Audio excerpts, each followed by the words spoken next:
kronprinsesse Mary. Velkommen til KUA.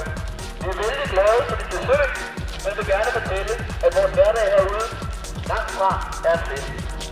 I de sidste 10 år er vi nemlig blevet beskåret 10% på Københavns Universitet.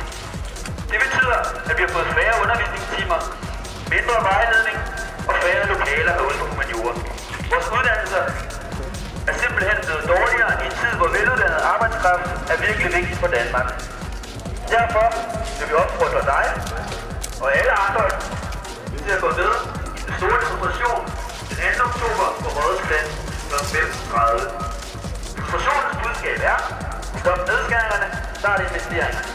Her er et rigtig godt besøg her på Københavns Universitet Amager.